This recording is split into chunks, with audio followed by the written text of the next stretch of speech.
بسم الله الرحمن الرحيم والصلاة والسلام على رسول الله صلى الله عليه وسلم qaybtan waa qaybteennii tobnaad waxaan ku baran doonaa crowd operation dhammaystiran inagoo isticmaali doona add.net iyo storage procedure ASP.NET MVC oo daba socda tutorialskeennii ama serieskeenii marka waxaan maanta qaadi doonaa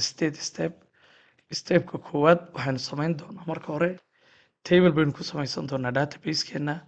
stepka labaadna waxaynu samayn doonaa shantan procedure oo ah inaynu soo akhrino dhammaan employeega liiskiisa inaynu kusoo akhriyi karno by id inaynu xog gelin karayno inaynu update garayn karno iyo inaynu delete garayn karayno waxaa intaa inoo raaci doona inaynu samaysan doono iyadana table aynu ku qori doono logga ama dhaqdhaqaaqa aynu samayno qaybta saddexaad waxaynu samayn doonaa project cusub oo haddaynu kii hore inaan isticmaalin mid cusub aynu samaysan doonaa sidoo kale waxaan create garayn doonaa waxa la yidhaha helbilar ama data access layer oo aynu ku qori doono add.net-keena inagoo markaa isticmaali doono SQL connection key SQL command key SQL data reader key iyo wixii la midka ahaa stepka shanaad waxaynu samayn doonaa model class inagoo markaa ku match garayn doonaa ama isbarbar dhigi doonaa columnska aynu ka samayno tablekeena employeega in leg inaynu ka samayno iyagana model classkeena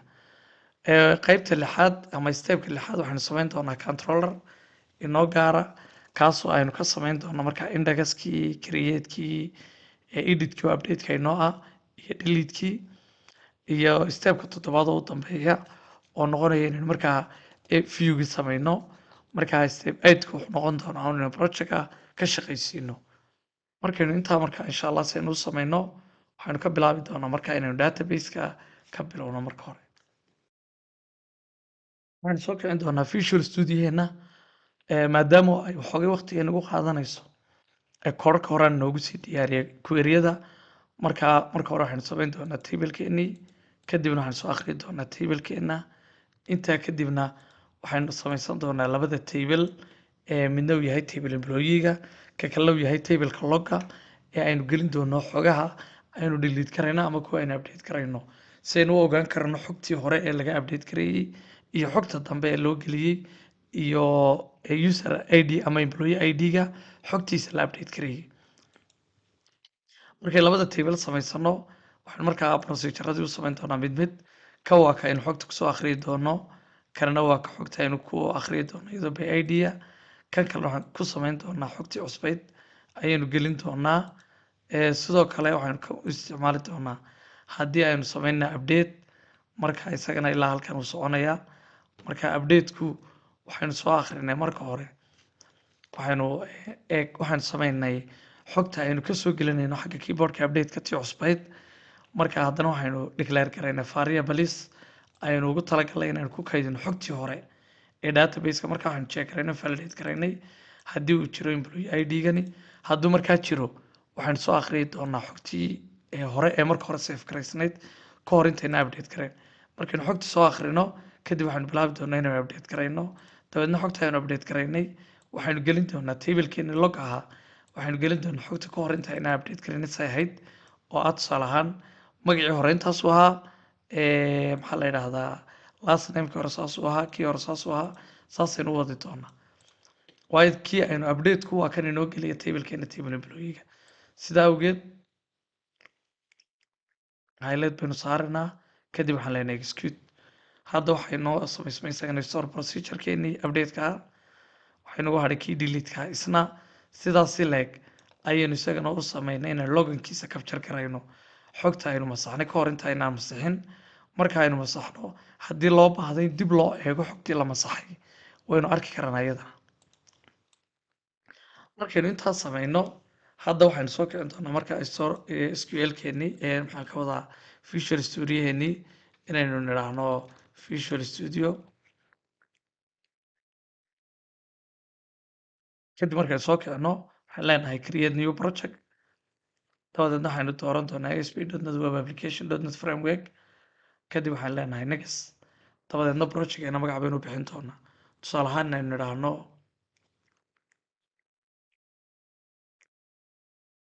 employee system waxaan leenahay create kadib waxaan dooranaa MVC kadib waxaan leenahay create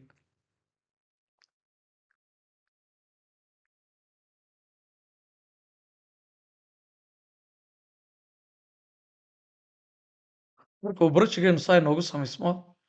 stepka ku xiga waxa uu ahaa inaynu halkan modelka ku samaysano maxaa la yidhahdaa data access layerkeenii iyo model classkii labadaba marka haddaan tusaale ahaan idhahdo data access layer ama aan idhahdo employee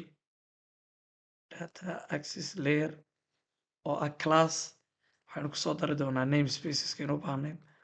sida kan datada iyo kan aynu isticmaali doono connectionka markaynu intaas samayno haddana waxaynu tegi doonaa mar labaad modelkeena right click add dabadeedna waxaan kusoo dari doonaa employee model oo ah modelkeenani waxaynu ku samayn doonaa markaa columnskeeni oo dhan sida employee ID waxaa kaloo aynu samayn doonaa public string first name marka waxaynu ku dari doonaa xogay attribute ah C# attributes sida tusaale ahaan inaynu nidhaahno required kadib aynu nidhaahno error messageka inoo soo baxaya wuxuu noqon doonaa first name is required marka saasaynu dhammaantood u wada aynu sidaa u wada qorano maxaa la yidhahdaa dhammaan burburtiyadeennii oo dhan stepka ku xigaynu qaadayna waa inaynu connectionkii soo create garayno markaa waxaan tegi doonaa halkay ku taallo web.config aynu tegaynaa kadib waxaan qori doonaa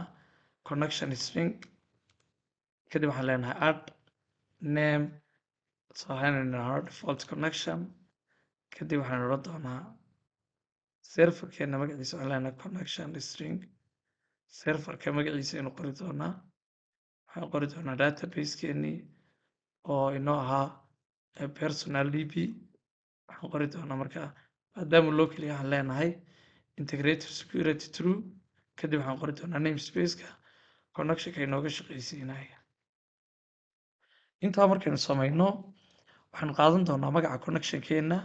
kadib waxaanu ku noqon doonaa data access layerkeenii halkan aynu markaa ku samaysanaa tusaalahaan aynu idhaahno string connection equal configuration manager dot connection string deedna halkaynu ku paste garaynaynaa kadib waxaan leenahay connection string deedna waxaanu samayn doonaa fictionkeenii horreeyo ahaa kii aynu xogta kusoo display garaynay tusaalahaan idhaha string manahna get employee list isagu wax parameter ma laha dabeedna waxaan leenahay string msg on message uga jeedno oo empty kadib waxaan leenahay using sql connection kadib waxaan qori doonaa sql command cmd equal new sql command halka waxaan dhigi doonaa markaa procedurekeeni ahaa get employee oo ah kan databaseka inoogu yaalay ee halkan magaciisa inoogu qora get employees kadib waxaan leenahay connectionkii kadib waxaan qori doonaa command typekii oo ah ka inooga shaqaysiinaya isaguna store procedurekeena kadib waxaan furan doonaa connectionkii dabadeetna xogteena waxaan kusoo akhriyi doonaa sql data readerkii waxaan leenahay sql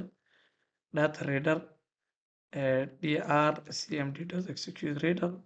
kadib waxaanu u loop garaynaa while data reader is read kadibna waxaynu soo akhriyi doonaa modelkeenii oo ahaa employee model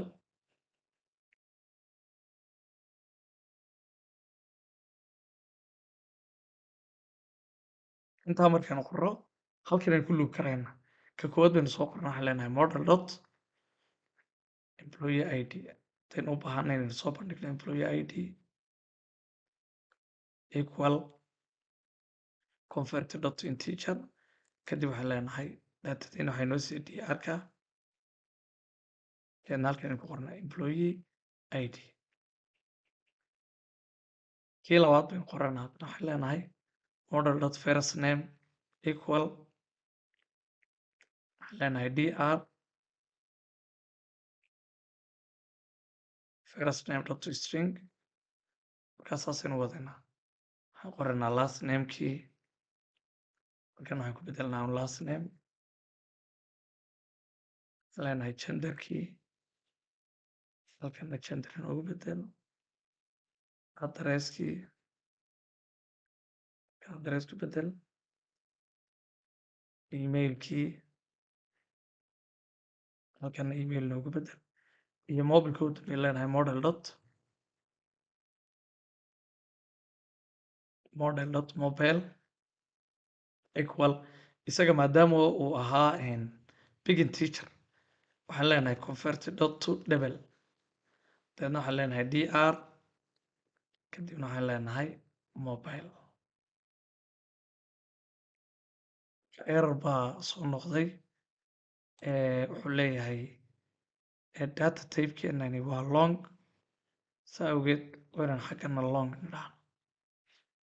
dot to long.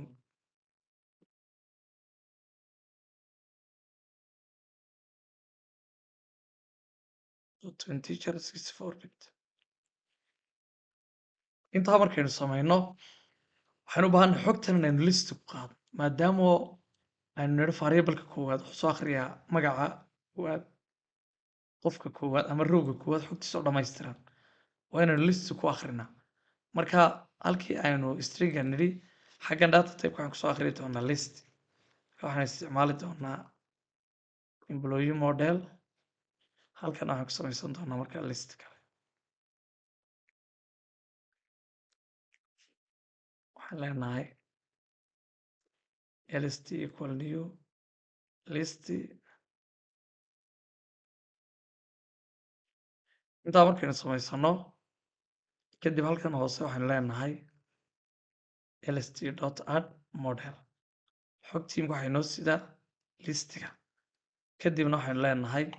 waxaad noo soo ritaan garaysaa lst.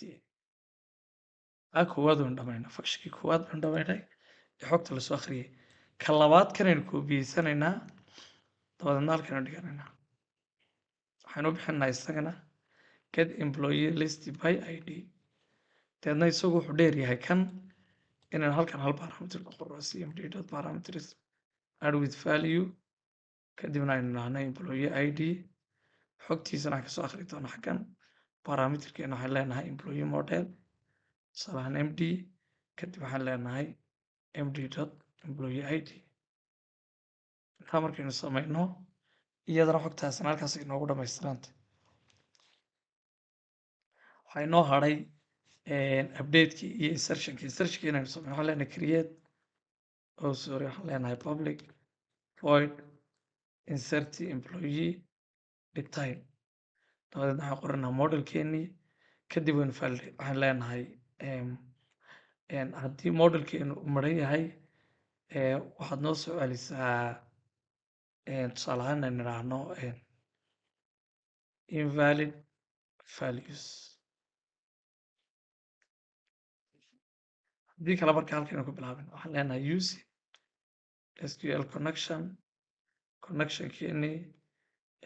sql command cmd equal new sql command, kadib halkan waxaan ku dhigi doonaa procedurekeeni ahaa insert into, oo isagana halka kasoo koobiyeysanayno.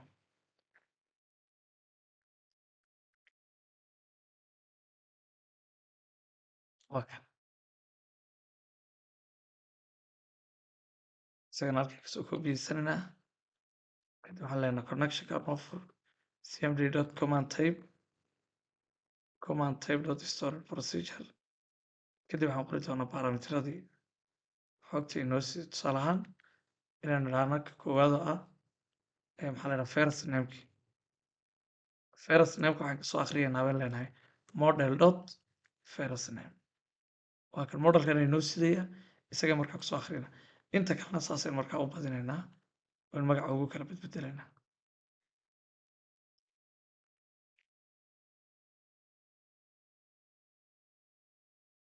sidaa u dhamayno parameteradii, kadib waxaan furanaa connectionkii, kadib waxaan leenahay execute cmd execute query, dabadeetana waxaan soo xidhaynaa connectionkeenii, bes intaasaan ku dhamayn waxaa inoo hadhay update-kii iyo delete-kii update-ka kan in leg baynu qaadanayna isagana xaggaynu dhiganaynaa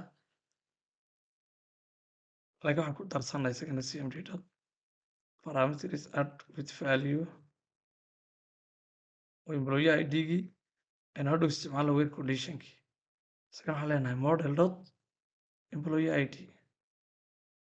intaa markaynu samayno waxaan leenahay halkana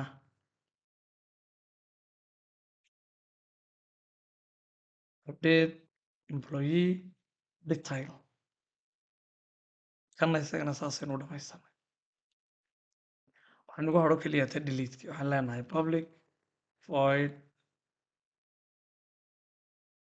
delete employee detail marka update-ka waxaynu usoo akhrinaynaa isagana procedure-kiisii ahaa update-ka waa kan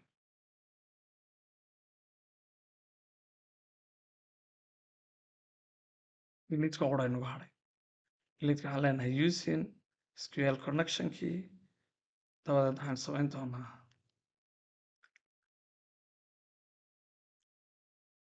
cmd parameters-keenii halka waxaan dhigi doonaa kii delete-ka store procedure kii delete-ka kadib waxaan leenahay cmd dot command type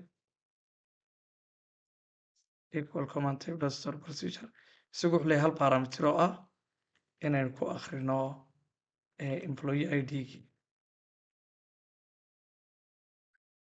marka employee id-ga waxaan ku akhriyi karnaa as individual parameter ahaan waynu akhriyi karnaa tusaale ahaan nidhaahno integer employee id kadibna halkan kasoo akhrino iyo inaynu model kusoo akhrino intaba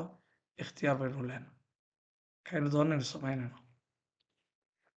kadib waxaan furaynaa connection-keeni deedna waxaan leenahay cmd dot execute dan query kadibna connection-keeni soo xidhana iyaduna intaasu inoogu dhamaad hadda waxaanu dhamaystiranay qaybteenii kale ee db context classki waxaa inagu hadhay un inaynu samaysano procedure-kii iyo view-gii marka haddii aynu kan hore isticmaalnana waa okay haddii aynu samaysana controller inaga inoo gaarana waa okay marka haddaynu mid gaara samaysanayno waxaan tegaynaa folderka controllerka right click add deedna waxaan ku dhufanaa controller kadib waxaan dooranaa kan empty-ga ah deedna waxaan leenahay add deedna halkan aynu magac u bixinaa tusaale ahaan inaynu idhaahno employee registration marka controllerkeenaas aynu leenahay add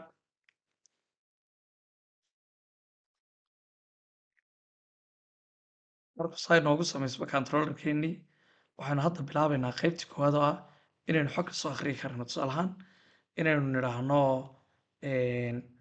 xogtii baanu hadda doonaynaa inaanu kasoo akhrino database-ka oo xaggan aanu keenno si markaa taa aynu u samayno waxaynu marka hore halkan ku qoran doonaa maxaa la dhahaa employee data access layerkeeni waxaan leenahay employee dal haba badan baa markaa loo qoraa tusaale ahaan inaynu idhaahno objectga data access layerka equal new inaan habkan u qorno iyo inaynu sidoo kale classkeenan u samayno constructorkiisa oo constructorka ku dhex sheegno ahna sida ugu fiican oo in lagu initiate gareeyo hadda haddaynu habkan ku qorno kan u qorano tusaale ahaan waxaynu qoranaa string msg equal dabadeedna maadaama data sorry list baynu samaynaa maadaama data kusoo akhriyayna in idhaahno employee model kadib aynu idhaahno list deedna aynu idhaahno object data access layer dot get employee list wax parameter wax procedure parameters aan lahayn waxaan leenahay kaliya ta list deedna waxaynu samayn doonaa view-giisi inaynu right click siino oo waayo markii aynu controllerka samaysanay halka waxaa lainoogu sameeyey folder la yidhaha employee registration oo empty ah waxba inooguma jiraan wax view hadda kuma jiraan sidaa awgeed waxaan leenahay right click add view kadib waxaan leenahay add deedna halka waxaa laina weydiinayaa su-aal ah ma waxaad isticmaalaysaa without model oo adigaa samaysanaya mise oo lagu samaynaya haddaynu dhahno adigu noo samee waxaynu dooranaa keliya ta listi dabadeetana waxaynu leenahay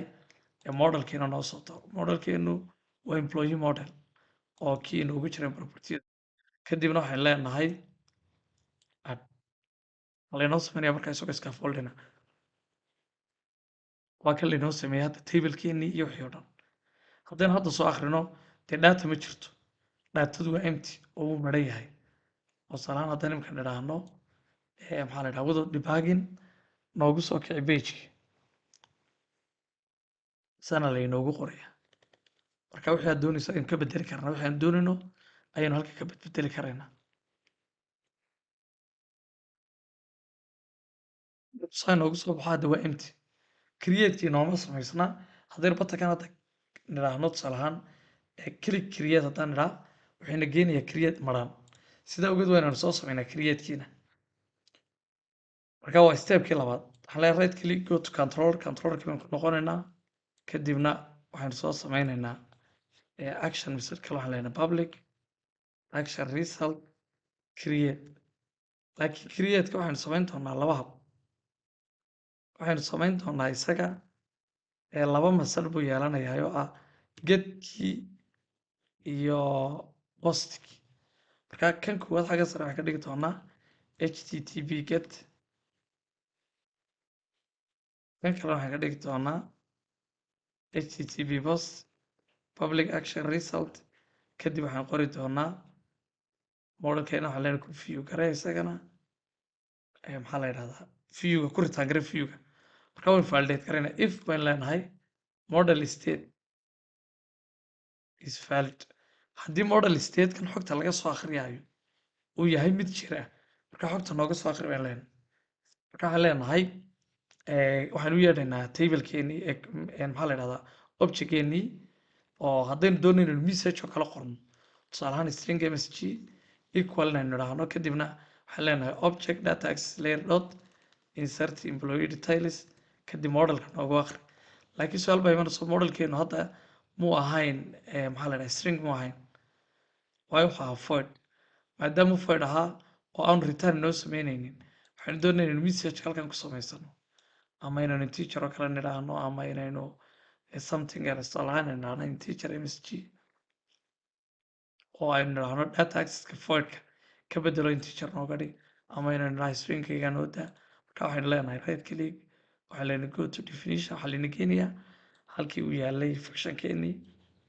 markaa masar karayna hadda waxaan leenahay halka waxaad nooga dhigtaa string halka waxaa ku qoraa markaa string msg equal string dot empty dabadeedna halkan leenahay noogu soo ritaan gare waxaan leenahay msg equal xogtii markaa haddii la save gareeyo waxaan doonaya in halkan laynoogu soo ritaan gareeyo halka waxaan leenahay to string kadibna waxaan leenahay functionkayga waxaad noo soo ritaan garaysaa msg kadib waxaan ku naqanaa controllerkeenii hadda marka uu inoo shaqeeyo errorkuu ka baxay haddaba waxaa jira markii aynu store procedureka sameynay insertionka xaggan wax validation kumaynaa sheegin ama output parameter ama wax noocaas samaynaa soo gelin saa awgeed xaggan aynu markaa ku sheegaynaa xaggan waxaynu ku sheegi doonaa functionkeena inaynu tusaale ahaan nidhaahno if msg is greater than equal 0 marka waa inaynu xaggan integer waa inaan ka dhiganaa integer I nidhahnaa I if I is greater than 0 kadibna halkan aynu ku qoranaa msg messageenii ayaynu message ku qoraynaa halkan waxaan ka saarnaa conversionkii kadibna waxaan leenahay success markaa successkaasaa dhow laynoo soo ritaan garaynaya xaggan markaynu tagno markaa msg-ga saynu isticmaallo waxaan leenahay if msg is not null no waxaan leenahay if msg equal success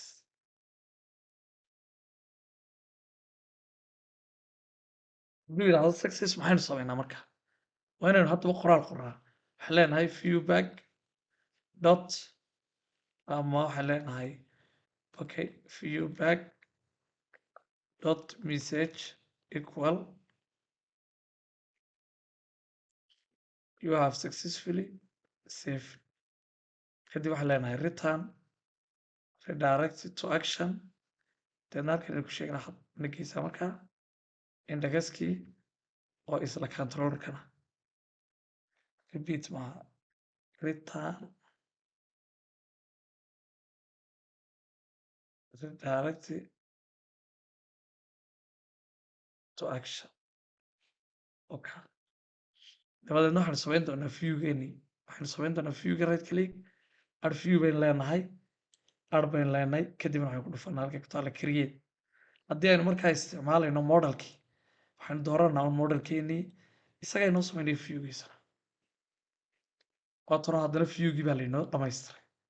laakiin waxaynu ka tuuri doonaa employee ID-ga maadaama aynaan isaga u baahnayn oo haddii ka hor intaynaan ka tuurin aynu nidhaahno imika bal viewga na tus waxaa laynoogu soo daray employee ID-ga employee ID-ga waxaan ka dhignay identity waataynu nidhi isagoo identity hays toos isu geliyo marka haddaan imika idhaahdo go back waxaa lay keenayaa listigii haddaan idhaahdo create waxaa lay keenayaa halkan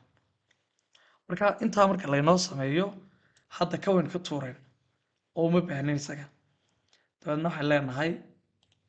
isaga kan ka saar gebigiisa dabeedna hadda refresh dheh haddaba waa first name last name gender address email iyo mobilkii kadibna create-ka markaa xogay yara qurxin doona batankeena input ee create-ka halka waxaan leenahay waxaad nooga dhigtaa success waxaan samayn karnaa sidoo kale CSS style widthska oo kale xoogay baan ku yara dari karnaa inaan nidhaahno 200 pixel oo kale dabeedna waxaan leenahay refresh waa kan in yar buu yidhahda haddaan doono waxaan odhan karaynaa formkeenu success ahaado kuwa kale ha noo leekaado 100%. marka sen isku dhegayana aan hoos u yara kala turkino halka waxaan ku dari doonaa break point yar kadibna waxaan leenahay refresh waa kan okay iyadana waynu dhamaystiranay waxaa hadhay haddaba update-kii inta aynaan keenin aynu haddaba hal record balgelino aynu debuggarayna marka debugging waxa weeyaan inaynu ogaano masarkeeni line by line sida shaqada loo qabanayo waxaynu wada dhigi doonaa calaamadda ayna dhibicda oo debugging ah kadib waxaynu tegi doonaa create-keenii waxaan leenahay noo raangaree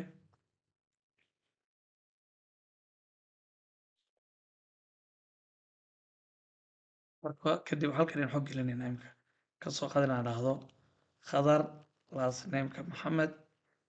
axmed genderka oo kale anaa mail waxaynu ka dhigi doonaa isagana drop down baynu bedeli doonaa waxaa kaloo qoranaa adresska hargeysa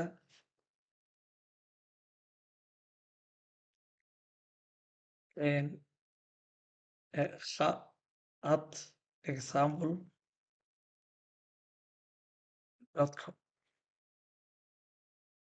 telefonka oo kale waxaan iska gelin doonaa 123-234-5-6-7-8 something saas oo kale ah number yaroo iska saambala must be a number oo means wayna ka tuuraa halkaa marka numberkaas oo kale iska gelinayna deedna waxaan leenahay create markaynu idhaahno hadda halkan aa layna keenay debuggingkii marka xogteeni imika waxaa lagu soo akhriyay modelka waatan marka adressku waa hargeysa emailku waxa weeyaan khaadexample.com employee ID umaynaan baahnayn laakiin first namekii iyo genderkii iyo xogtii oo dhan waa laynoo soo akhriyay marka waxaan leenahay ama waxaad taabanaysaa F10 ama waxaad ku dhufanaysaa calaamadda yare step over deedna waxaan leenahay next layna keenay haddana qaybtii data access layerkii waxaan leenahay next waa la checkgareeyey xogteenu ma marna waa valid oo hadday maran tahay waxaa laynoo soo saari lahaa errorkan hadda xogteenu markaa ma marna waatan kadibna waatan line by line baa loo fulinaya waanu wadaynaa wax error ilaa hadda lama soo celinin marka waa kan could not find store procedure at calaamadaas at baa la socotay store procedureka halkaas khalad ka jira store procedure aad la socotaa ma jiro marka waynu ka saaraynaa waxaan hubinaynaa kuwii kalena aynu raacinay haddaas ay nagala socotay kuwa kale lama socoto mar kale aynu ku noqonaynaa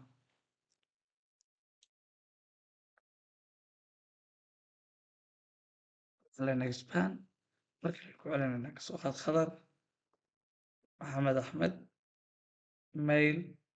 hargeysa emailka khaat example.com xagga waxaan gelinaynaa markaa 1 2 3 4 5 6 7 8 kadibna waxaan leenahay invalid mobile number 1 2 3 4 5 6 7 8 9 10 something kadibna waxaan leenahay create because of validationkan kusoo xidhnay ayaa doonaya in laga dhigay 10 kadib waxaan leenahay okay isna waxaa la yidhi halkan waa kan imika mar kale check garayna execute query hadda waxaa la yidhi waxaynu haysanaa wax ka weyn 0 marka waa okay marka hadda success baa lagu qoray deetana waxaa layna geynayaa waxaa laynagu soo celiya controllerkii hadda waa la eegay messagekeena haddii messagekeenu if our message success waxaan leenahay marka waxaad tirahdaa you have successfully saved kadibna waxaa laynoo return garee hadda markaa messageka maynaan soo muujin laakiin waxaynu isku return garayna markiiba xaggan iyo tablekeeni tablekeena waynu xooga yaro qurquranaa marka hadda halkii recording koowaad baynu save garayn recordkeeni koowaad ayaynu soo save garaysan si aynu kan waxooga u yaro qurqurxino waxaynu tegi doonaa qaybta indagaska kadib waxaan tegi doonaa tablekeena waxaan leenahay table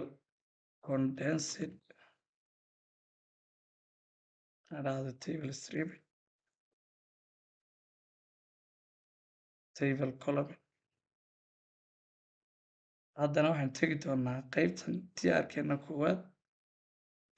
css baynu ku dari doonaa waxaan leenahay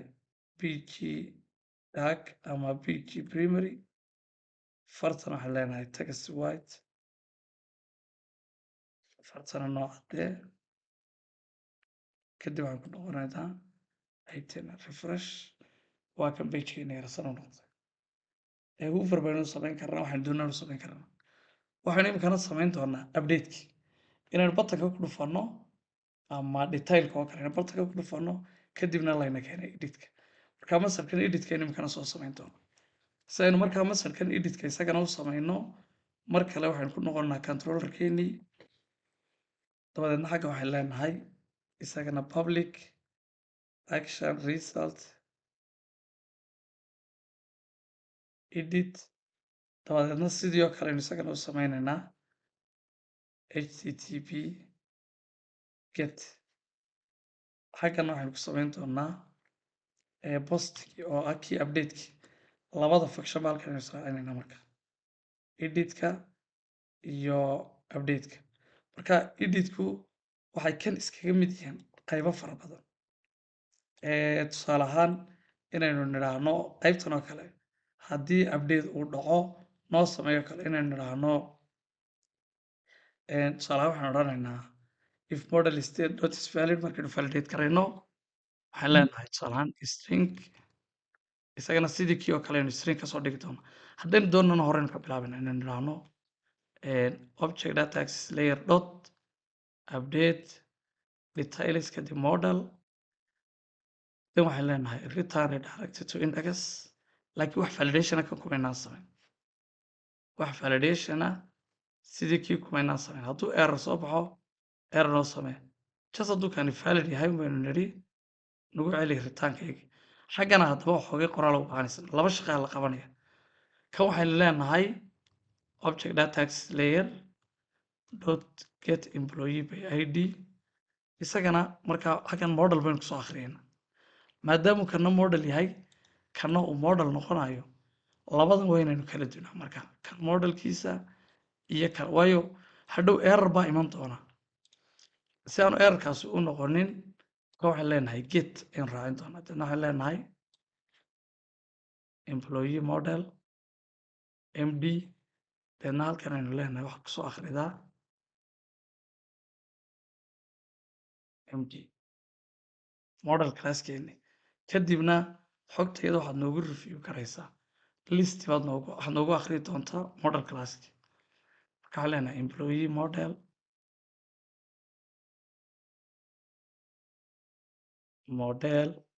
equal marka xogta kan isaga kuma soo akhriyi doona list oo sababtu error ku imanaya waxa weeyaan waxaynu ku soo akhrinay list in right click go to definition waa ka list baynu ku akhrino umaynaa baahnayn kan inaynu list ku soo akhrino sidoo kalena umaynaa baahnayn inaynu soo loop garayno marka waxaan leenahay kan waxaad nooga dhigtaa un without list model caadiga kusoo akhrisanana halkanna waxaan leenahay listkan waxba ugama baahnin sidoo kale halkan aynu soo loop garaynay waxba loopkan ugama baahnine listkan ugama baahnine waxaa keliyan xogteena inoo sidaya un modelkeena dabeedna waxaan leenahay modelkaygii saan u ritaan garayno xaggan saraan ku qoraynaa isaga modelkeennii waxaan ritaan garaynaynaa model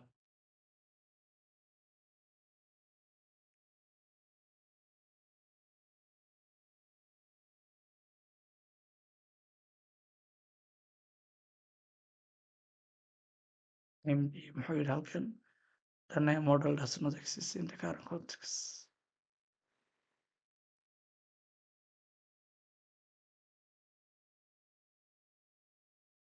waa xaggan sare wayna geena model function wayna geena okay intaa markaynu samayno hadda waxaynu ku noqonanaa markaa controllerkeeni hadda markaa controllerkeeni wax error mu keenin waxaan leenahay model haddaba kan sidaynu ugu sheegnaa in waxaan uu yahay gedkii isaga halkan aynu markaa ku samaynaynaa kadib waxaan qori doonaa waxa la yidhaahdo attribute ayaynu ku qori doonaa halkan oo aynu hadhow viewga ugu sheegi doono waxaanaan qoraynaa inuu yahay halka aad xogta loo soo diray inay edit ka tahay masalan waxaan leenahay action name kadib waxaan leenahay edit marka this means waxa weeyaan isagoo kala magaca ayaa haddana kan uu yahay editka magaciisa saxdii baan leenahay waa edit laakiin ka waxaan u isticmaalay gedkan haddaynu hadda gedka ka baabiino labadii masad same bay noqonayaan marka error bayna fuulay waxa la leeyahay duplicate baad samaysan marka midkood waa inaan magaca ka bedelaa dabeedna waxaan samaysanay editka right click add view add baynu leenahay dabeedna waxaan dooran doonaa modelkeena editkii kadib waxaan soo dooran doonaa model classkii kadib waxaan leenahay add hadda isagana waa laynoo sameeyey marka iminka haddaynu hadda soo kicino kan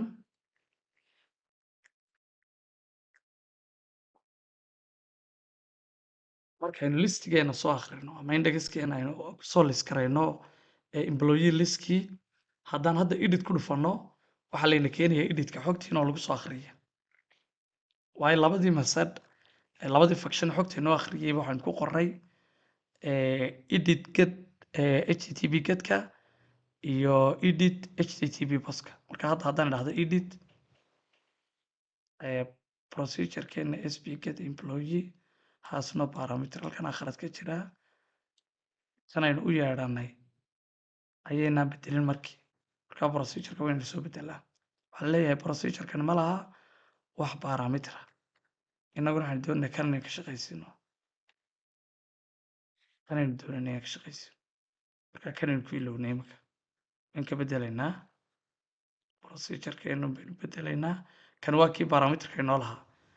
oo waa kan oo wuxuu leeyahay employee id xagga dambe inaan ku sheegnay where employee id equal employee id kaynu soo akhriyaynana kan u ahaa marka markii aynu qorannay baan ku ilaaway mar kalen dib u raan garaynaa projectkeenii waxaan u yeeri doonaa controllerkeeni ahaa muxuu ahaa employee registration indexki kadib waxaan leenahay click waaw xogtii kuma soo akhriyay marka waynu riisa ka baadhno sababta xogtan loogu akhriyi waayo meeshan waa inaan soo ogaanaa waxaan leenahay waxaad nagu celisaa controllerkii waxaan tegaynaa modelkeenan halkan aynu markaa click siinayna marka xogtan laga soo akhriyo modelkan lagu akriyo aan return garayno kadib xaggan la keeno viewgeena waa in modelkii xogtii laga soo akriya kadibna waa in midhmidh loogu akriya laan ku noqona haddaba imika hadda waxaan leenahay debug noogu samee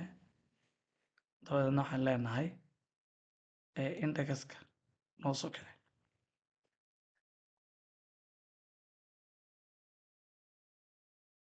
waxaan leenahay click waa kan markii waxaa layna keenay indexkeenii waanu eegaynaa marka xogtii lasoo akhriyay ka waa wada empty maadaamay empty noqotay waa inaan xaggan kasoo hubinaa xaggana marka waa debug garaynaynaa marka marka layn leen noogu noqo debug kaloo noo soo raangaree employee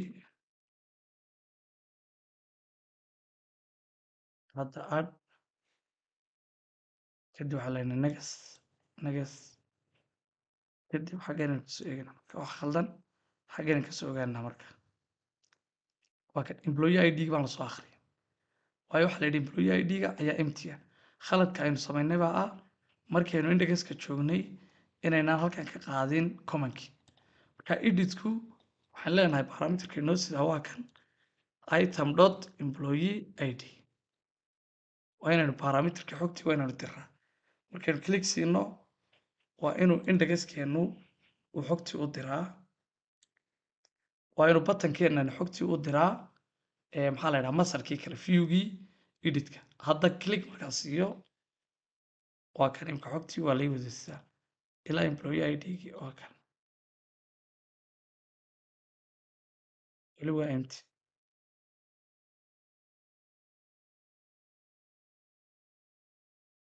weli waa empty marka xog lama soo akhrin ilaa hadda waxaan ku noqonaynaa controllerkeena modelkeenanaynu ka bedelaynaa waxaan tegi doonaa viewgaynu tegaynaa ka halkan employee id-gaynu inoogu jiraa isaga kan hadda waxba uga baahan halkan ha iskaga jiro waxaan ka dhigi doonaa isaga hidden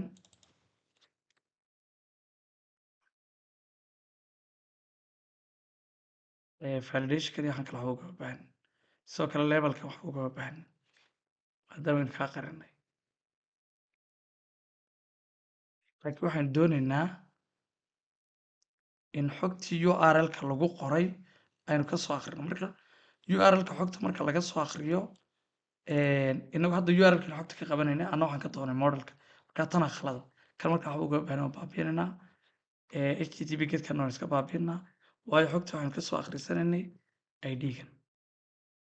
oo kii defaultka ahaa baynu kasoo akhriyaynay deedna xagga waxaan ka dhigi doonaa id intaa markaynu idhaahno waxaynu mar kale tegi doonaa maxaa la idhahaa functionkeeni baynu tegaynaa halkan waxaan leenahay string id iska baabiinaynaa waxaan leenahay marka waxaad noogu soo akhridaa id-gana xogtii noo siisa intaas markaa saas inoogu dhacday hadda waxba ugama baahanin debug waxaan leenahay delete dabeedna waxaan leenahay noo soo kac project noo soo kici marka waxaan leenahay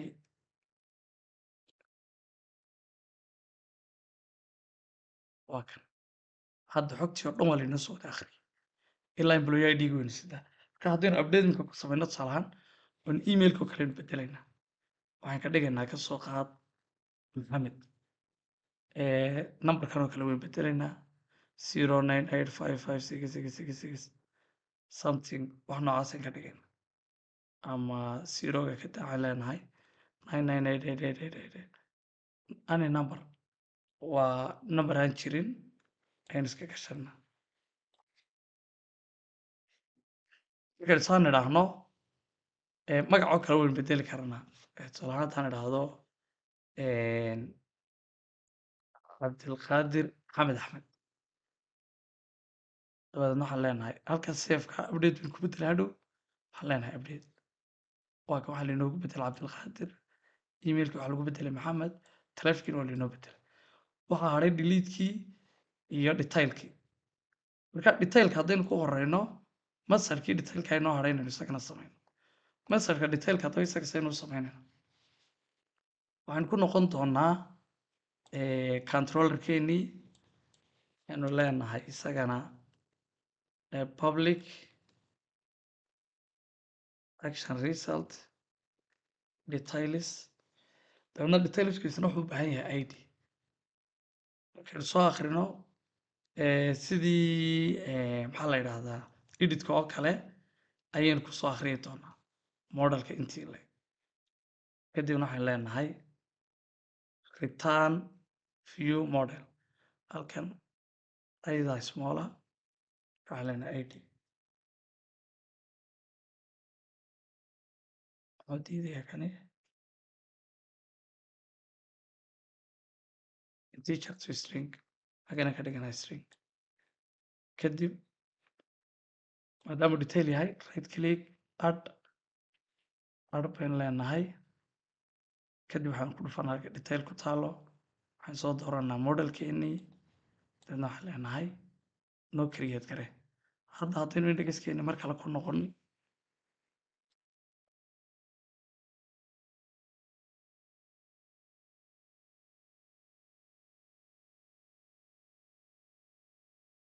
waa kan haddaynu detail ku dhufano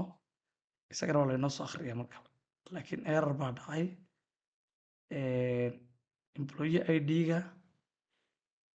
waxaa laleeyahay parameterkana la expect garaynaya employee id-ga. waqti aynu soo akhrinay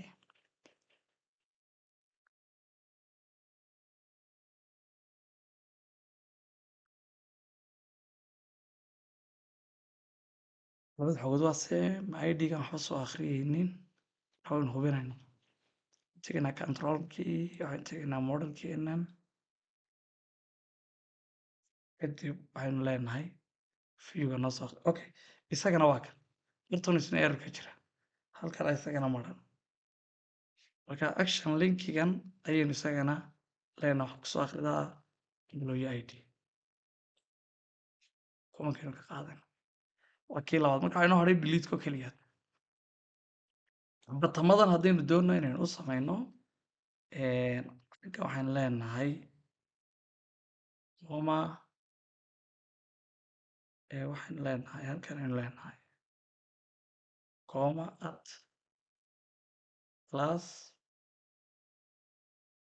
dadna waxaan leenahay button primary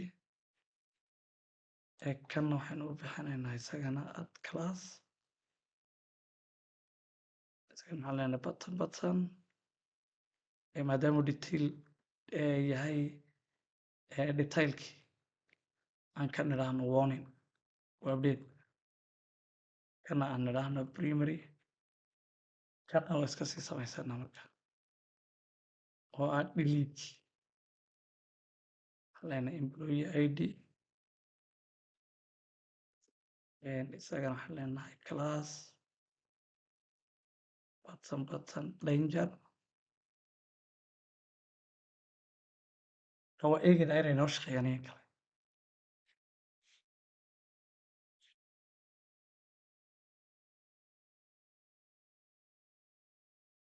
sorry markaa muu shaqeynin css-keeni muu shaqeynin.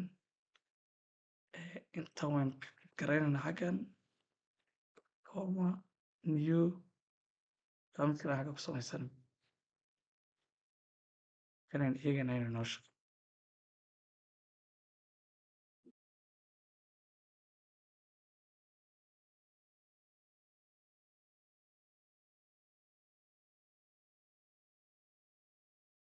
hadda waa shaqeeyay css-keenii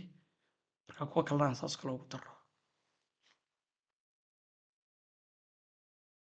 leenahay kana noo kad garee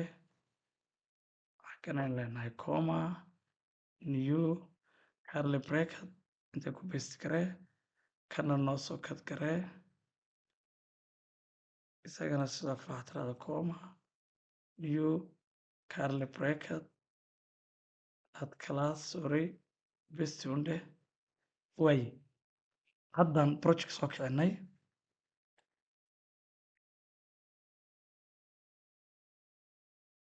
waa kan hadda detail baan ku dhuftay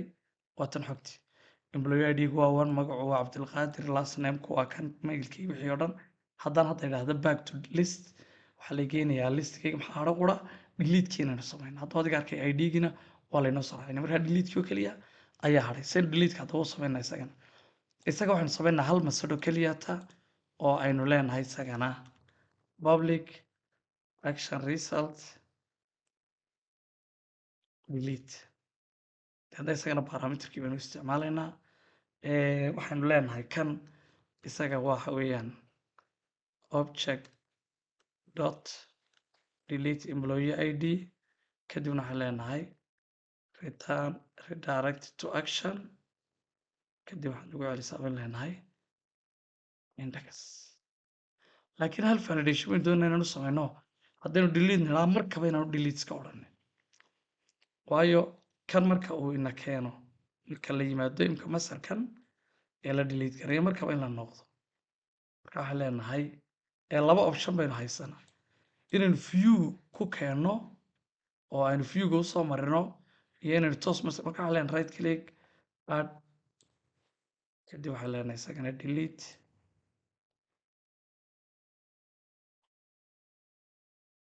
uma baahin marka inaynu aragno uma baahin xogtii inaynu aragno mar haddaynaan get u samaynin sidaa awgeed waxaynu tegi doonaa xaggan aynu markaa validation aynu ku daraynaa kanaynu xabad validation ah ku dari doonaynu leenahay masalan ma hubtaa inaad xogtaa masaxday saynu taa nidhaahno aynu markaa ku daraa javascript waxaynu markaa ku dari doonaa javascriptkan xaggan waxaynu leenahay aynaan on click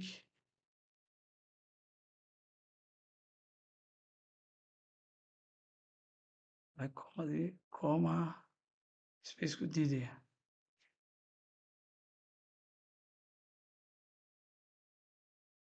waxaan leenahay on click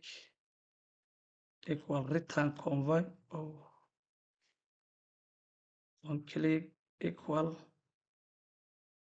return confine deedna halkan aynu dhigaynaa maxaa la yidhahdaa bracketkii deedna halkan ku qornaa are you sure you want to delete this record of laba dhibcood dabadeetana halkan aynu ku qoraynaa curly bracket dabeetana waxaan leenahay at item dot first name suu markaa kan u aqbalo xaggan aynu soo raacinaynaa question iyo aan dhigaynaa dollar signkii weli errorkii baa halka saara kan waxaan dhigaynaa question mark waxaan leenahay waa nalab halkii oo waxaa dhiman are you sure you want to halkan sorry bracketku xaggan u soo marayaa xagganna waxa nalabal typekii xaggan ka mari dot kadibna soo xidh okay saasay leenahay semicolon hadda aan rangarayn haddaba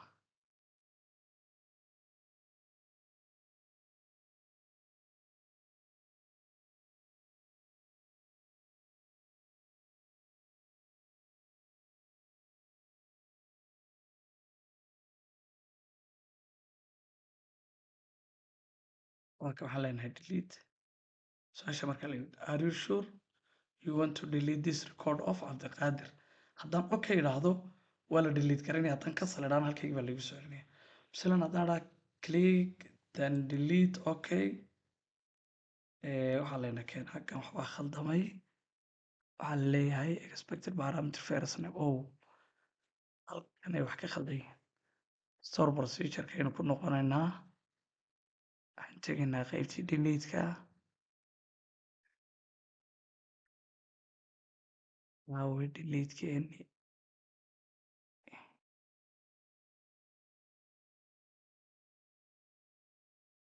oo halkan aan update oo kana hadaba khalade kanaan idhaahna store procedure-keenan delete employee by id dan waxaan leenahay create kadib waan soo koobiyeysaneynaa waxaynu imanaynaa datax layerkeenii halkan aan dhiganaynaa weliba naga soo hubiyo in waa id okay clear intaa markaynu samayno employee id-gii okay aan dibaagarayno xaggana aan kasoo dibaagarayno